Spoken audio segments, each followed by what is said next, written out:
네, 잠시 소강 상태에 접어들던 장마가 오늘 중부지방을 중심으로 다시 시작될 거란 예보가 나왔습니다. 산사태와 각종 시설물 붕괴 등 안전사고 우려도 다시 커지고 있습니다. 네, 관련 내용 백승주 열린사이버대 소방방재안전과 교수와 함께 자세히 짚어보겠습니다. 안녕하십니까? 네, 안녕하십니까? 네, 잠시 소강 상태이던 장마, 중부지방을 중심으로 다시 시작된다고 합니다. 중부의 경우에 많게는 300mm 이상 쏟아질 수 있다라고 하니까 굉장히 좀 다시 걱정하시는 분들도 많을 것 같습니다. 한 이틀 정도 소강 국면에 접어들었다가 다시 비가 내리는 이 상황에서는 어떤 부분을 가장 좀 주의를 해야 되는 겁니까? 네, 역대 최장 기간의 장마가 안타까운 피해까지도 또 역대급으로 기록되고요. 네. 또 지금 주말까지 얘기가 있습니다만 300mm까지 폭우를 포함한 예보가 있습니다. 현재 가장 위험한 부분은요, 좀 이렇게 국소적인 부분과 좀 폭넓게 볼 필요가 있는 것 같아요. 네. 지금 일단 산사태나 이런 지금 많은 피해를 일으켰던 산사태로 보면은 함수량이 극도로 높은 상태에서 지금 일시 소강 상태에 다시 또 폭우가 내리게 되면 외력이 강하게 내려오게 됩니다. 그리고 유수가 있는 상태에서는 지금 여러 가지 재해 물질들이나 토사, 수목 같은 것들이 배수구를 막고 있기 때문에 네. 연약한 지반 상태에서 그 수해의 외력에 의한 2차 산사태가 또 우려가 되고요. 그리고 좀 폭넓은 부분은 이제 재난 복구에 대한 단계에서 2차 재난 대응 그리고 지금 이렇게 가축 질병이나 코로나 위험한 사태까지 네. 이렇게 복합적인 재난에 대한 대응에서 어려운 점이 많으시겠습니다. 예. 네. 그동안에 폭우가 쭉 왔기 때문에 산림들이 물을 가득 머금고 있어서 네, 산사태도 좀 네. 대비를 해야 될 것 같은데 산사태와 관련해서 일각에서 나오는 말이 태양광 발전을 위해서 판넬들을 지을 때 산림 네. 벌채를 하고 또 배수 시설을 미흡하게 해놨기 때문에 산사태가 이렇게 발생한 거다. 그래서 네. 이 부분에 대한 팩트체크 먼저 좀 하고 넘어갈까요? 네. 드리는 소견으로서의 입장은 팩트로서는 분명합니다. 배수 시설과 이런 것들에 따라서 태양광 시설의 산사태를 일으켰다는 부분은 맞는데요. 지금 산사태가 태양광 쪽으로 집중될 부분이 아니고 전체 궤도에서 극히 미미하고요. 산사태의 원인 자체가 인적, 자연적 시설에 의한 그리고 상황에 의한 재해입니다. 그러면 그 중에서 어떤 정부나 국민들께서 어떤 관심을 태양광에 집중하실 게 아니고요. 예. 인공시설에 대한 대응에서 지금 2년 전부터 경사도를 15도로 명시로 하고 설치 지역도 또 준보존 산지만을 보존 산지를 제외하게 이렇게 강화를 해나가고 있습니다. 그래서 제도적으로 강화되고 있는데 이에 대해서 앞으로 더 넓어질 거거든요. 더 대응 방향을 찾는 것이지 지난 시설에 대한 태양광의 과오는 극히 미미하다고 저는 생각합니다. 네. 그러니까 산사태 발생 비율을 보면 그 태양광 시설 12,700여 곳 중에 12곳에서 산사태가 발생했으니까 네. 비율로 보면 0.1% 수준인 거고 네.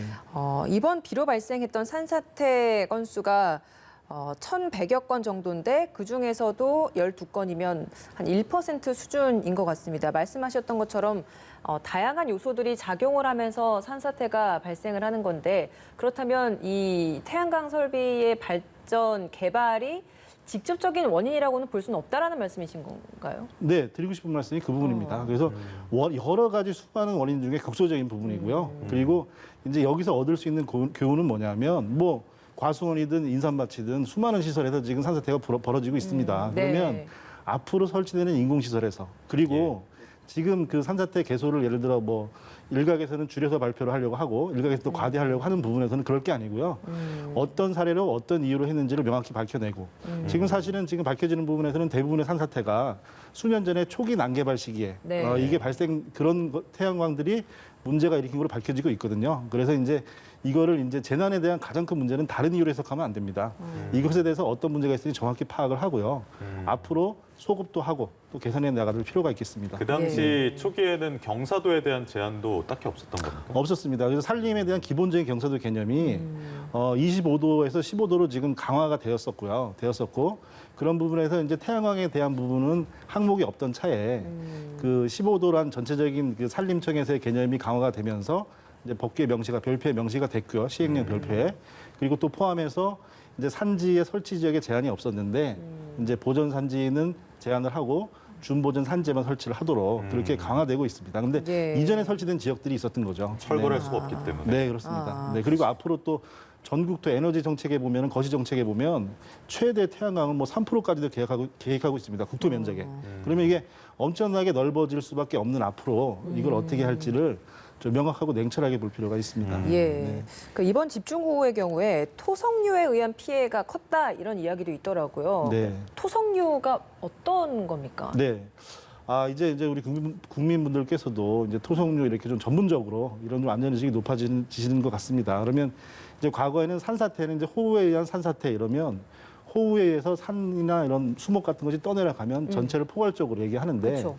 실제로 이제 그 용어적으로 두 개는 구분이 돼 있습니다. 그래서 산 자체가 무너져 내리는 형태를 산사태로 하고요. 예. 그다음에 말 그대로 토석, 그 흙과 돌과 나무, 수목들이 물처럼 흘러내리는 것을 실제로는 그 밑에 물이 깔려 있습니다. 그래서 물이 흘러내려서 재해가 급하게 넓은 지역으로 확산되는 것을 토성류라고 합니다. 네. 그러면은 뭐 보통 우리가 생각하는 산사태, 뭐 네. 예컨대 우면산 산사태 때도 네, 토성류에 그렇습니다. 인한 네, 그렇습니다. 그래서 우면산 산사태 이렇게 되는데요. 용어적으로 그 내부에는 토성류에 의한 급격한 피해가 됩니다. 그러니까 네, 네. 산사태의 범위 안에 토성류에 의한 피해가 좀 세분화되어 있는 그렇습니다. 건가요? 이게 교차가 되는데요. 어. 집중호우, 대량 강우에 의한 산사태다. 그럼 그 안에는 반드시 토성류를 수반하게 됩니다. 네, 네. 이게 토성류가 구체적으로 왜 위험한 건지, 그러니까 대형 산사태로 네. 발생한 것들을 보면 토성류 때문인 게 많은 걸로 알고 네, 있는데 그렇습니다. 네. 왜 위험하고 또 방지법은 없는지 궁금합니다. 네. 일단은 방지법을 먼저 말씀드리면 예. 그 산사태와 어떤 토성류에 대한 방지에 대한 거는 1962년도에 제정된 사방법이 있습니다. 사방사업법이 있는데요. 그에 대해서는 이제 두 가지, 국토에 대해서 어떤 수목이나 이런 걸 심는 방법하고 그다음에 그걸 막는 사방시설을 하는, 인공시설을 하는 두 가지 방향으로 나뉩니다. 근데 이제 초기에는 여러 가지 사업이나 어떤 수목화의 목적 때문에 수목 쪽으로 집중이 됐고요. 네. 이제 사방에 대한 인공시설에 대한 공학적으로 많이 발전을 해서 뭐 공학적인 수준은 상당히 높아졌고 또 우면산도 그 사고 이후에 100년 이상의 어떤 강우 데이터를 집적을 해서 사방시설을 갖추고 있습니다. 그러면 이게 왜 위험한 건지, 어느 네. 정도의 위험도가 있는 네. 건지도 좀 짚어주세요. 위험한 부분에 대해서는 뭐 기록적으로는 뭐 최대 100km, 시속 100km 이상의 속도로 확산된다 이렇게 아이고. 보이는데요. 예. 우리가 인식을 할 때 이제 풍수해라고 하지 않습니까? 네. 그러면 바람이 불면 이제 많은 것들이 이렇게 떠다니죠. 그런 것처럼 물은 공기보다 800배 이상이 무겁습니다. 그럼 이 엄청나게 많은 물이 흐를 때는요, 우리가 그렇게 생각 안 하기 쉬운데 이제 바위나 돌, 그 다음에 흙 이런 것들이 떠서 흐르게 됩니다. 그러면 해일처럼. 네네네 그렇습니다. 해일 상황에서 그 상부에 돌이나 흙이 흐른다고 생각하시면 돼요. 그럼 그런 것들이 예를 들어 이제 한번 지나가면 이제 다행히 재산 피해로만 봐도 지나가고 말 것인데 토성류는 또 가다 보니 이렇게 걸려서 쌓이게 되거든요. 그리고 순식간에 대피할 틈도 없이 수킬로를 순식간에 이동하기 때문에 피해 지역이 급격하게 확산될 수가 있습니다. 이게 방지법 얘기하면서 말씀해 주신 사방시설이 사방댐이 네. 그 일환인 거잖아요. 근데 이 관련된 예산이 좀 줄어들고 있어서 문제라고 하던데요. 이 내용은 어떻습니까? 네, 그렇습니다. 그래서 이게 사방 사업은 사실은 뭐 예산이 줄어든 건 두 가지 방향으로 볼 수 있겠지만 예산 자체가 어떤 다른 이유 때문에 축소가 됐을 수도 있고 그리고 또 초반에 많은 사방 시설을 갖추어서 이제 후수 시설은 좀 이렇게 줄어들 부분이 있는데요. 그래도 일선에서의 어떤 의견은 필요한 예산보다는 좀 부족하다 그런 의견이 많습니다. 그래서 이제 첨언드리고 싶은 말씀은 사방 사업은요 한번 설치를 하면 네. 관리도 주의를 해야 되고 사업비 자체도 엄청나게 큽니다. 유지 관리도 비용이 많이 들고요. 꾸준히 그래서 그 주변을 좀 관리해야 관리를 되고 해줘야 되는 거죠. 또 설치 자체 비용도 많이 들기 때문에 이제는 그 난제적으로 설치할 게 아니고 예. 이거를 기초적인 데이터를 통해서 우선 위험한데, 우선 필요한 데를 선제적으로 할 필요가 있겠습니다. 이번 집중호우 피해 지역을 좀 중심으로 해서 네. 많은 데이터를 좀 축적을 해야 될 것 같습니다. 네, 그렇습니다. 피해 예. 지역이 어떤 사례가 될 수 있으니까 할 예. 필요가 있겠습니다. 한 이틀 정도 비가 주춤하다 보니까 서울 지역 잠수교 네. 최장 기간 12일 정도 동안 잠겨 있던 이 댐이 오늘 모습을 드러냈습니다. 네, 네. 오늘 교통 통제도 이제 해제가 돼서 정상적으로 운행도 하고 있다는데 물이 빠지고 나서 모습을 보니까 난간도 휘어져 있는 것들도 있고 훼손이 된 것들도 있더라고요. 네. 물론 잠수교가 잠길 걸 전제로 만든 다리다라는 건 네. 모두가 알고 있긴 합니다만 이렇게 긴 시간 동안 잠겨 있던 것도 처음이고 해서 네. 안전성은 문제가 없을까라는 걱정을 하시는 분들 많거든요. 어떻습니까? 뭐 말씀하신 대로 잠수교가 잠기는 다리가 잠수교인데요. 그러면 이 잠수교 자체의 어떤 토목 구조적 안전에 대해서는 뭐 제가 드릴 말씀이 잘 관리되고 있다고 하는 전제하에 예. 그럼 이제 이거를 유지 관리의 상황에서 이런 홍수 재난 상황에서 뭐 상당히 잘 관리가 되고 있다 이렇게 말씀을 드리고 싶습니다. 그래서 비교적으로 말씀드리면 아까 난간 말씀하셨는데요. 네.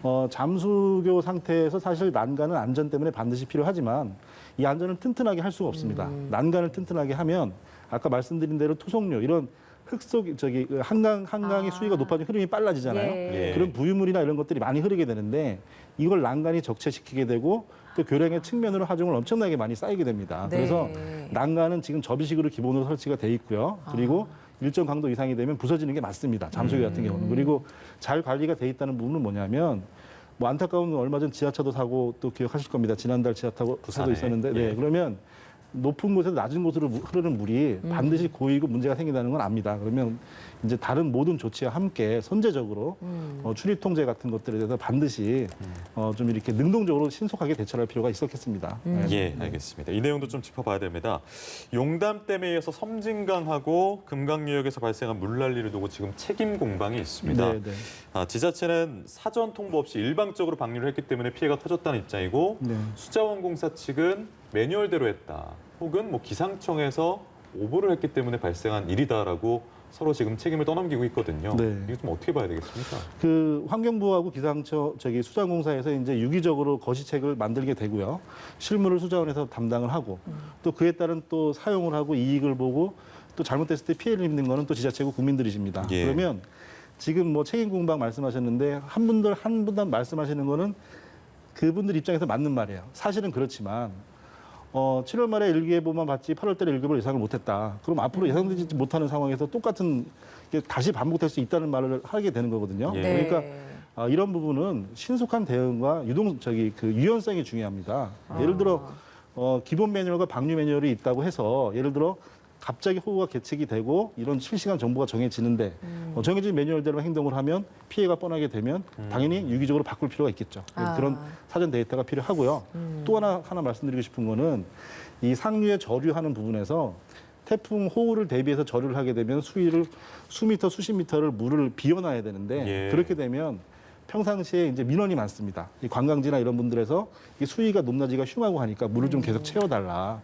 실제로 지자체에서 그런 이유 때문에 홍수 대우 실일선에서 있는 말입니다. 그래서 그런 경우가 많아서 지금 그런 거를 좀 이렇게 과학적으로 그리고 정확하게 냉철하게 좀 이렇게 좀 하는 시스템이 필요하겠습니다. 이번엔 그러면 물이 좀 채워져 있었던 겁니까? 어떻습니까? 지금 현재는 그 대비 수위가 많이 부족했고요. 그런 부분이 뭐 다 아까 제가 말씀드린 이유 때문이다 그렇지는 않을 수도 있습니다, 당연히. 예. 그런데 그런 부분에서 이제 기간을 너무 8월 달이 되면 끝날 거라고 생각해서 만수에 가깝게 대비 수위를 갖추지 못했던 부분은 조금 아쉽지 않나 싶습니다. 예, 네. 알겠습니다. 오늘 말씀 여기까지 듣겠습니다. 백승주 열린사이버대 소방방재안전과 교수와 함께했습니다. 고맙습니다. 네, 고맙습니다. 감사합니다.